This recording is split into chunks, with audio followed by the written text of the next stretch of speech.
ისრაელსა და ირანს შორის სიძულვილის წყარო პოლიტიკიდან არ დაწყებულა. ეს ბიბლიიდან დაიწყო და რასაც აღმოაჩენ შეცვლის იმას თუ როგორ უყურებ ახალ ამბებს.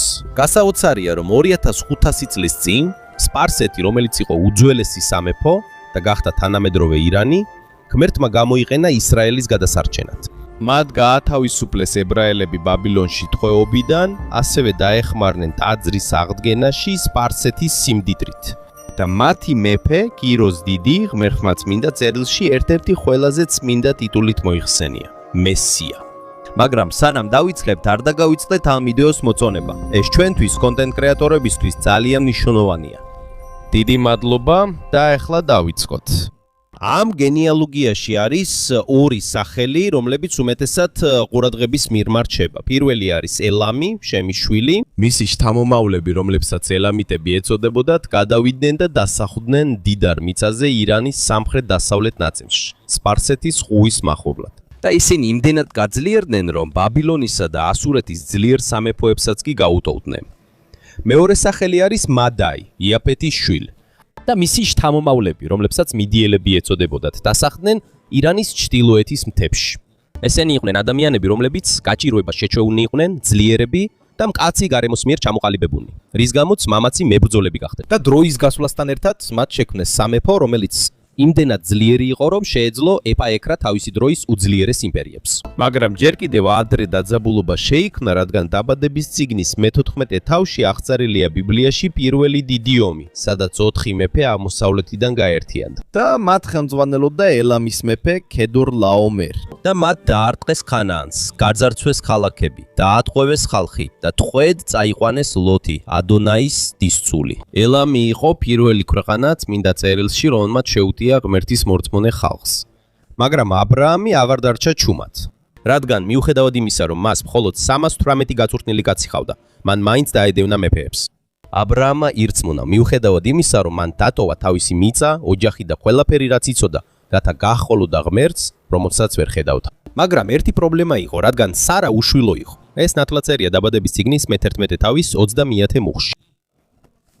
და მათი მოგზაურობისას დიდიერის დაპირება მიეცა კაცს, რომლის ცოლსაც შვილი არ შეეძლო. და როცა გადის 5 წელი, 10 წელი და ყოველთვის თითქოს პასუხი არ მოდის, დაპირები არ რჩება, მაგრამ შვილი ჯერ კიდევ არ არის. მან თავისი ეგვიპტელი მონა ჰაგარი მისცა აბრაამს, რათა შვილი ჰყოლოდათ. ჰაგარი დაფეხმძიმდა და მისი დამოკიდებულება სარას მიმართ შეიცვალა. ღმერთმა დაპირდა, რომ მისი შთამომავლობა ძალიან მრავალი იქნებოდა. და ბავშვს დაარქვეს ისმაელი, რაც ნიშნავს ღმერთი ისმენს. მაგრამ ამასთან ახლდა გაფრთხილებაც. ითქვა, რომ ეს ბავშვი ყველას ებრძოლება და ყველა მას ებრძოლება. ის დაძაბულობაში იცხოვრებს თავის ძმებთან. აბრაამი უკვე 99 წლის იყო, ხოლო სარა 90-ის. ღმერთმა თქვა, რომ სარას შვილი ეყოლებოდა და მას დაარქმევდნენ ისააკს. აღთქმა მისგან გავა, არა ისმაელისგან. აბრაამი თავი დახარა და გაიცინა. მაგრამ ამის შემდეგ მან თხოვნა გამოთქვა. თუ შეიძლება ისმაელიც დალოცე. ეს არ იყო შეთანხმება, არამედ მამის თხოვნა თავისი საყვარელი შვილისთვის. ისმაელი დალოცვილი იქნება, მას ეყოლება 12 მთავარი და დიდი ერი გახდება, მაგრამ აღთქმა მხოლოდ ისააკს ეკუთვნის. და სწორედ იქ დაიწყო ნამდვილი გამიჩუნა. სარამ დაინახა, რომ ისმაელი იცინოდა. არ იყო ნათელი, უბრალოდ თამაშობდა თუ დასცინოდა. მაგრამ სარასთვის ეს საკმარისი იყო, რომ გაეყარათ მონა და მისი შვილი. აბრაამი დილით ადრე გაიღვიძა. მან მოამზადა პური და წყალი და გაუშვა თავისი უფროსი შვილი უდაბლოში.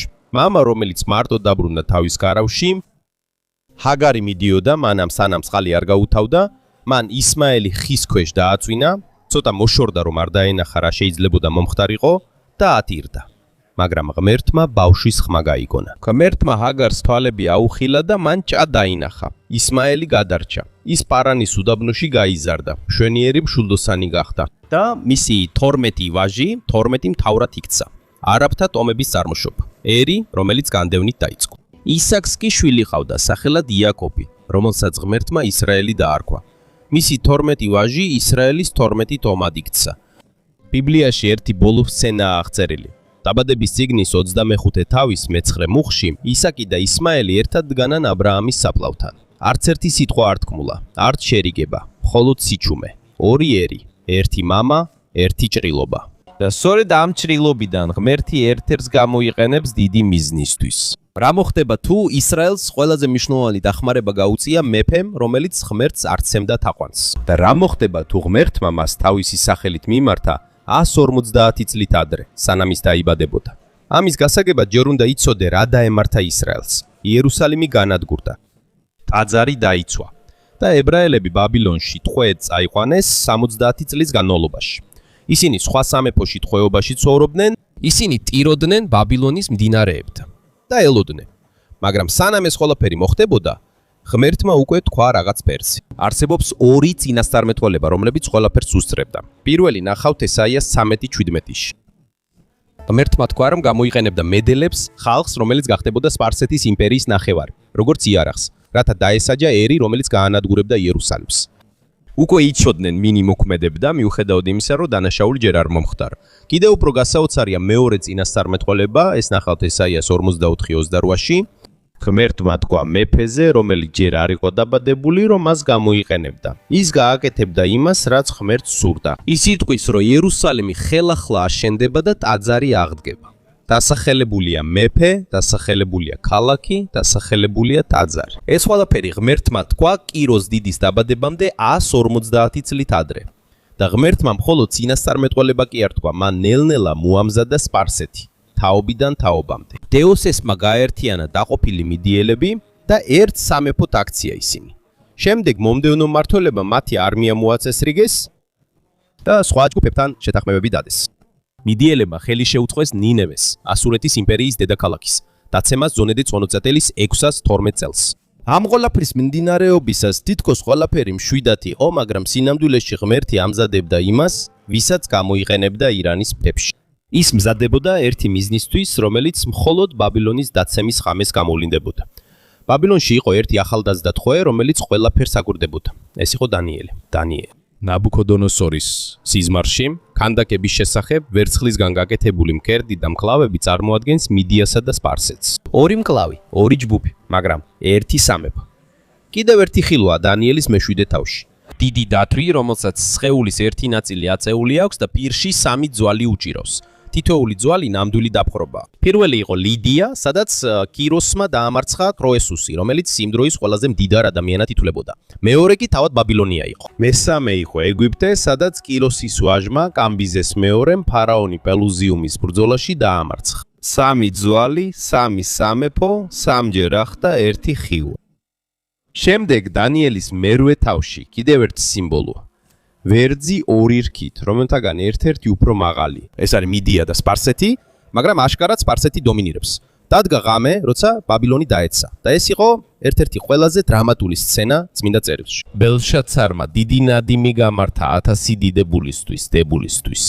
მისი დიდი ამპარტავნებით მან მოატანინა წმინდა ნივთები, რომლებიც იერუსალიმის ტაძრიდან იყო აღებული. მათ ეს ნივთები გამოიყენეს, სვამდნენ და კებას ასხამდნენ კერპებს. უცებ გამოჩნდა ხელი და სასახლის კედელზე დაწერა: მენე თეკელ უფარსინ. მეფე გაფითრდა. დანიელი მოიხმეს. მან ახსნა ეს გზავნილი. სამეფოს დღეები დათვლილია და ის მალე დასრულდება. სამეფო გაიყოფა და გადაეცემა მიდიელებსა და სპარსელებს. იმავე ღამეს კიროსმა შეცვალა ევრატის მდინარის მიმართულება და მშრალ მდინარის კალაპოტში შევიდა ბაბილონში. კარები არც კი იყო დაკეტილი. ბელშაცარი მოკლეს და ბაბილონი დაეცა ზუსტად ისე, როგორც წინასწარმეტყველებაში იყო ნათქვამი. ამის შემდეგ კიროსმა გააკეთა ის, რაც სხვა დამპყრობელს არ გაუკეთებია. მან გამოსცა ბრძანება. ებრაელებს შეეძლოთ დაბრუნებულიყვნენ სახლში. მან დააფინანსა ტაძრის აღდგენა. მან ისრაელის ლიდერები იერუსალიმში დააბრუნა სპარსეთიდან მოტანილი დახმარებითა და სიმდიდრით. ეს ჩანს ესაიას 45 თავის პირველ მუხში, სადაც ღმერთი ამბობს: აი რას ეუბნება ის თავის რჩეულს, კიროს. სიტყვა რჩეული ებრაულად არის მაშიახი, რაც ნიშნავს მესიას. ღმერთმა იგივე სიტყვა გამოიყენა სპარსეთის მეფისთვის, რომელიც მას არ სცემდა თაყვანს. და ეს სიტყვა მოგვიანებით იესო ქრისტეზეც გამოიყენეს.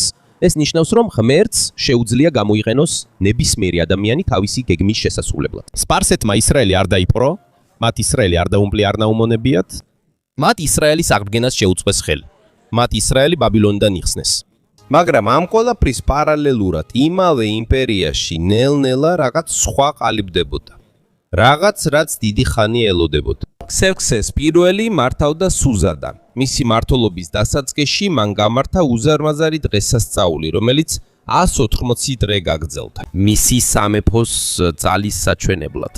და შემდეგ სუზაში ყველა ადამიანისთვის კიდევ 7 დღიანი დღესასწაული გაიმართა. ნადიმის დროს მან მოიხმო დედოფალი ვაშტი, რათა სტუმრების წინაშე მისი სილამაზე ეჩვენებინა. მან უარი თქვა და მეფე მთელი სამეფოს წინაშე შერცხვა.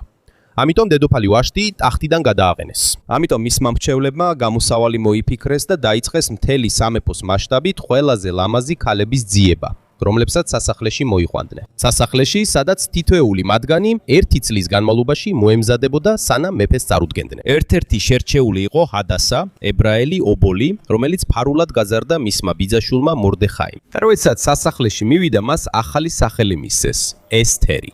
მეფე მის ყველა სხვაზე მეტად აერჩია, თუმცა არ იცოდა, რომ ის ებრაელი იყო. ამავე დროს სამეფოში ყველაზე მაღალ პოზიციაზე ავიდა ერთი კაცი, ჰამანი, რომელსაც ყველას სცემდა პატივს და ეხრებოდა, გარდა მორდეხაის. ამ უარმა ჰამანში დიდი რისხვა გამოიწვია და მისთვის საკმარისი აღარ იყო მხოლოდ ერთი ადამიანის დასჯა. ამიტომ მან უფრო საშინელი გეგმა შეიმუშავა, გაანადგუროს მთელი ებრაული ერი, კაცები, ქალები და ბავშვები მთელ სპარსეთის იმპერიაში.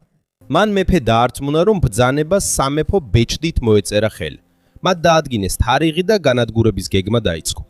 მაგრამ არის ერთი მნიშვნელოვანი დეტალი, რადგან ესტერის მესამე თავის პირველ მუხში წერია და ეს უბრალოდ სახელი არ არის, რადგან აგაგი იყო ამალეკელთა მეფე, რომელიც ესავიდან მოდიოდა. გამოსვლის მე-18 თავში ღმერთმა უკვე თქვა, რომ ამალეკთან მუდმივი ომი იქნებოდა. და 1 სამუელის მე-15 თავში მეფე საულს უბრძანეს, რომ ამალეკელები და მათი მეფე მთლიანად გაენადგურებინა, მაგრამ მან ეს საქმე ბოლომდე არ მიიყვანა. და როცა ძველი მტერი ბოლომდე არ განადგურდება, ის ბრუნდება სხვა დროს, სხვა სახელით, მაგრამ იმავე სიძულვილით. ეს სიძულვილი სპარსეთში არ დაწყებულა არამედ ბევრად ადრე. ესტერი იცნობდა კანონს. თუ მეფის წინაშე დაუპატიჟებლად შეხვალ, სიკვდილი გელის. გარდა იმ შემთხვევისა, თუ მეფე თავის გვერდს აგიწერს. უკვე 30 დღეა, რაც მეფეს არ დაუძახია, რომ შევიდეს. მან ჩაიცვა სამეფო სამოსი, შევიდა, დადგა მეფის წინ და დაელოდა და მეფემ გვერდხი ასწია. მაგრამ ესტერმა მაშინვე არ ილაპარაკა. მან მეფე და ჰამანი ნადიმზე დაპატიჟა. შემდეგ კიდევ ერთზე მან დაძაბულობა ზრდის საშუალება მისცა და ჰამანის სიამაყე კიდევ უფრო გაზრდილიყო. მეორე ნადიმზე მან სიმართლე თქვა. ჩვენი მტერი ეს ბოროტი კაცია, ჰამანი. მეფე რისხვით აღივსო და ჰამანი ჩამოახჯოს იმავე სახჭობელაზე, რომელიც თავად მოუმზადა მორდექაის. და ის დღე, რომელიც განადგურებისთვის იყო განკუთვნილი, გამარჯვების დღედ იქცა, რომელსაც პურიმი ეწოდა და დღესაც აღნიშნავდა. მაგრამ ასეთი სახის რისხვა უბრალოდ არ ქრება. ის მხოლოდ სახეს იცვრის. წლები გავიდა, რომა აღზევდა და სპარსეთი ამბიდან გაქრა. ეს ღმერთის გეგმიდან არ გამორჩენილა. მათ ეს მეორე თავში აღმოსავლეთიდან მოვიდნენ მოგვები, მღვდლები და სწავლულები სპარსეთიდან, რომლებსაც მეცნიერება, ასტრონომია და ძველი წერილები ესმოდათ. და ალბათ მათ შეისწავლეს წერილები, რომლებიც დანიელმა დატოვა, როცა ბაბილონში და სპარსეთში იყო. დანიელის მე-9 თავის 25 მუხში ზუსტი რიცხვია მითითებული, თუ როდის მოვა მესია. ამიტომ მოგვები უბრალოდ არ გახვნენ ვარსკვლავს, რადგან უკვე იცოდნენ, რასაც ეძებდნენ. და როცა ვარსკვლავი გამოჩნდა, მან მხოლოდ დაადასტურა მათი ცოდნა. მათ გადაკვეთეს შორეული უდაბნოები 3 საჩუქრით. ოქრო მეფობისთვის, საკმეველი ღვთაებრიობისთვის და მური მომავალი სიკვდილისთვის. ამასობაში იერუსალიმის საულებმა იცოდნენ მიქას მე-5 თავის მეორე მუხლის წინასწარმეტყველება და იცოდნენ, სად უნდა დაბადებულიყო მესია. მაგრამ ისინი არც კი მიუახლოვდნენ. სპარსელები უდაბნოს გადაკვეთით მივიდნენ, რომ თაყვანი ეცათ. სპარსეთმა გაათავისუფლა ისრაელი, დაეხმარა ტაძრის აღდგენაში და პირველებმა სცნეს ღვთისძე. ამიტომ, ეხლა კითხვა ასეთია: როგორ გახდა სპარსეთი ისრაელის ყველაზე დიდი მტერი? პასუხი დანიელის მე-10 თავშია და ეს ის ნაწილია, რომელსაც ხშირად ყურადღებას არ აქცევენ. რადგან რა მოხდება თუ ისრაელისა და ირანის ნამდვილი ბრძოლა მხოლოდ ამ სამყაროში არ ხდება? დანიელი მარხულობდა 21 დღის განმავლობაში. იერუსალიმისთვის იყო ეს მარხვა. მან არ ჭამა გემრიელის საჭმელი, არც ხორცი, არც ღვინო. ის ლოცულობდა და ელოდა. და მე-20 პირველ დღეს მან დაინახა რაღაც ტიგროსის მდინარის ნაპირზე. რაც დაინახა არ იყო ჩვეულებრივი, კაცი, რომელიც თეთრ ტილოში იყო ჩაცმული, მისი სხეული ანათებდა, სახე ელვას გავდა, თვალები ცეცხლივით იყო, მისი ხელები და ფეხები ბრწყინვალე ლითონს გავდა. ხმა კი როგორც უამრავი ხალხის ხმა. დანიელი დაეცა. მისი თანამგზავრები არსებას ვერ ხედავდნენ, მაგრამ მათ ძლიერად შეეშინდათ და გაიქცნენ. დანიელი მიწაზე დარჩა, აღარ ჰქონდა ძალა. არსებამ მას ხელი მოკიდა და ესაუბრა. უთხრა, რომ იმ დრიდანვე, როცა დანიელი ღმერთის წინაშე თავდაბლობით ეძებდა გაგებას, მისი ლოცვა უკვე გაგონილი იყო. და პასუხი მაშინვე გაეგზავნა მისი სიტყვების გამო, მაგრამ რაღაც მოხდა, მიღაც გადაეღობა. სპარსეთის სამეფოს მთავარი 21 დღის განმავლობაში უშლიდა ხელს. მოდი აქ შევჩერდეთ ღმერთისგან გამოგზავნილი მაცნე, რომელიც დანიელის ლოცვაზე პასუხად პირველივე დღეს გამოიგზავნა 3 კვირის განმავლობაში შეაჩერეს. არა ადამიანმა, არა მეფემ, არამედ სულიერმა არსებამ, რომელსაც სპარსეთის მთავარი ეწოდება. ეს ადამიანი არ არის, ეს ჯარისკაცი არ არის. ეს არის დაცემული ანგელოზი, რომელსაც იმ ადგილას ძალაუფლება აქვს და მას საკმარისი ძალა აქვს, რომ ღმერთის მაცნე 21 დღის განმავლობაში შეაჩეროს. დასჭირდა მიქაელ თავარანგელოზის დახმარება, რომ გაევლო. ეს ნიშნავს, რომ ქვეყნებს მხოლოდ ადამიან ლიდერები არ ყავთ. დანიელის მეათი თავის მიხედვით არსებობს სულიერი ძალებიც, რომლებიც კულისებში მოქმედებენ. ისინი უხილავნი არიან თვალისთვის და იარაღით ვერ მიუწვდები. სანამ კიროს დიდებული იღებდა გადაწყვეტილებებს დედამიწაზე ისრაელის დასახმარებლად, უხილავ სამყაროში ბრძოლა მიმდინარეობდა, რომ ეს შეეჩერებინათ. ისრაელთან დაკავშირებული ბრძოლა მხოლოდ პოლიტიკას არ ეხება. ეს ბევრად უფრო ღრმა, აი რატო? არც ერთი შეთანხმება დიდხანს არ ძლებს. აი რატო მთავრდება ყოველი ცეცხლის შეწყვეტა და ახალ არეულობაში? შენ ვერ გააფორმებ შეთანხმებას სულიერ არსებასთან. ციროსის დროის შემდეგ 1000 წლის განმავლობაში სპარსეთსა და ებრაელებს შორის ურთიერთობა მშვიდობიანი იყო. სიროსისა და ესთერის შემდეგ ურთიერთობა დიდხანს მშვიდობიანი იყო. ებრაელები გახდნენ საულულები, ვაჭრები და ლიდერები იმპერიაში. თალმუდიც კი ირანის მიწაზე შეიქმნა.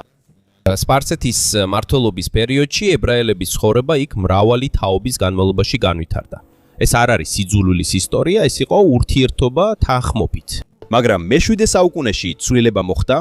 არაბებმა დაიპყრეს სპარსეთის იმპერია. სპარსეთი, რომელიც დიდხანს მისდევდა ზოროასტრიზმს, ისლამური გახდა. სწორედ მაშინ შეიცვალა დამოკიდებულება. ახალ რწმენაში ისმაელი აღარ იყო განდევნილი შვილი. ახლა ის იფულებოდა ნამდვილ მემკვიდრედ. არაბული სამყაროდან გადმოსული სიძულვილი მემკვიდრეობით მიიღო ერთმა არაბულმა ქვეყანამ. ამასთან ერთად დაბრუნდა ჭრილობა, რომელიც აბრაამის დროიდან მოდის. მიუხედავად ამისა, ისრაელი მაშინვე არ გახდა მტერი. საჭირო გახდა კიდევ 13 საუკუნე, სანამ ყველაფერი საბოლოოდ შეიცვლებოდა. 1950-დან 1970-იან წლებამდე ირანი შახის მმართველობის ქვეშ იყო, თანამედროვე ღია და ისრაელის მოკავშირე. ირანის ნავთობი მიედინებოდა ისრაელში. ირანში მუშაობდნენ ისრაელები. მათი დაზორვა თანამშრომლობდა. თელ-ავივსა და თეირანს შორის პირდაპირ რეისებიც კი იყო. მაშინ თეირანი პარიზსკავდა, თანამედროვე და მსოფლიოსთვის ღია, მაგრამ ყველაფერი შეიცვალა 1979 წელს. ის გადაასახლეს და აიათოლა ხომეინი 14 წლიანი გადასახლების შემდეგ დაბრუნდა. სულ რამდენიმე თვეში ყველაფერი შეიცვალა. ისრაელის საელჩო დაიკავეს და იგი პალესტინის გათავისუფლების ორგანიზაციას გადასცეს. დავიდის ვარსკვლავი მოაშორეს და ხომეინიმ გამოაცხადა, რომ ისრაელის განადგურება მხოლოდ მთავრობის გადაწყვეტილება კი არ არის, არამედ რელიგიური ვალდებულებაა. ეს არის მოვალეობა ყოველი მუსლიმისთვის მსოფლიოში. იგივე ქუჩები, რომლებსაც ადრე ისრაელის დიპლომატები გადიოდნენ. შეიცვალა მიტინგებით, სადაც ისრაელის წინააღმდეგ სიძულვილს ყვირიან. იგივე სადაზვერო სისტემა, რომელიც ადრე მოსადთან თანამშრომლობდა, იგივე სისტემა იქნა გამოყენებული ჰეზბოლას შესაქმნელად, ჰამასის დასაფინანსებლად და ისლამური ჯიჰადის ასაიარაღებლად. ქვეყანა, რომელიც ოდესღაც ისრაელის გადასარჩენად გამოიყენებოდა, ახლა მტყულადაა განწყობილი. გაისმის მოწოდებები, რომ ის რუკიდან წაიშალოს. და ეს ყველაფერი დიდი ხნის განმავლობაში არ მომხდარა. თითქმის 1 წლის განმავლობაში ყველაფერი შეიცვალა. ასე რომ ეხლა კითხვა ასეთია, ეს უბრალოდ პოლიტიკაა, უბრალოდ რევოლუციაა, თუ უფრო ღრმა მიზეზი არსებობს. შესაძლებელია, რომ რაღაცა უხილავი ძალა მოქმედებს, თითქოს დაბრუნდა ეგრეთ წოდებული სპარსეთის პრინცი. ბიბლია მხოლოდ იმას არ ამბობს, თუ რა იყო სპარსეთი ადრე. იგი ასევე ამბობს, რას გააკეთებს სპარსეთი მომავალში. და როგორც წერილშია ნათქვამი, ეს ჯერ კიდევ არ მომხდარა დღემდე. მეტი ვიდრე 2600 წელი გავიდა მას შემდეგ, რაც ეზეკიელმა აღწერა ომი, რომელიც ჯერ კიდევ არ მომხდარა. და ამ სიაში პირველ რიგში სპარსეთი იყო ნახსენები. ეზეკიელ 38-ში ღმერთი ამბობს, რომ გოგს, მაგოგის ქვეყნიდან დაუპირისპირდე და მის წინააღმდეგ გააფრთხილო. ბევრი ქვეყნების დიდი ჯგუფი შეიკრიბება უკანასკნელ დროს ისრაელის წინააღმდეგ. ისინი მოვლენ როგორც ქარიშხალი. ისინი დაფარავენ მიწას როგორც ხრუბელი. მოკავშირეები ნათლად არიან დასახელებული. პირველი არის სპარსეთი, რომელიც დღეს ირანია, შემდეგ მოდის ქუში, რაც სუდანსა და ეთიოპიას აღნიშნავს. შემდეგ მოდის პუტი, რომელიც ლიბიასა და ჩრდილოეთ აფრიკას უკავშირდება. ასევე არიან გომერი და ბეთ-თოგარმა, რომლებიც თურქეთსა და კავკასიის რეგიონს უკავშირდება. და მათ ლიდერად არის გოგი მაგოგიდან, რომელსაც კვლევარები ხშირად უკავშირებენ ძლიერ ჯგუფს ჩრდილოეთიდან, რუსეთიდან, ირანიდან, თურქეთიდან, სუდანიდან და ლიბიიდან. როცა ეზეკიელი სიას აიკითხავდა, დღევანდელ ამბებს შეადარებ, დაინახავ, რომ ეს უბრალოდ დამთხევა არ არის. ირანსა და რუსეთს შორის სამხედრო კავშირი რეალურია და კიდევ უფრო ღრმავდება. ირანი რუსეთს დრონებს აწვდის. ისინი ინფორმაციას იზიარებენ, ერთობლივ ოპერაციებს ატარებენ. ირანის ქსელი სხვადასხვა ადგილას არის გავრცელებული. ლიბანში არის ჰეზბოლა, ღაზაში ჰამასი, იემენში ჰუთები, თურქეთი ნელ-ნელა შორდება დასავლეთის გავლენას, სუდანი და ლიბია ღია მოსკოვისა და თეირანის გავლენისთვის. და ეხლა როცა ლიბიაში ვართ, ისლამური რესპუბლიკა კრიზისშია 28 თებერვლის შემდეგ, კითხვა აღარ არის შეიქმნება თუ არა ალიანსი. კითხვა ისაა, რა იქნება შემდეგი. ჯგუფი, რომელიც ეზეკიელმა აღწერა 2600 წლის წინ, თითქოს ახლა ყალიბდება. თითოეული ქვეყანა, თითოეული ალიანსი, ზუსტად ისე როგორც დაწერილია. მაგრამ წინასწარმეტყველება აქ ამთავრდება, ეს ამთავრდება თავდასხმაზე. ეს მთავრდება ღმერთის პასუხით.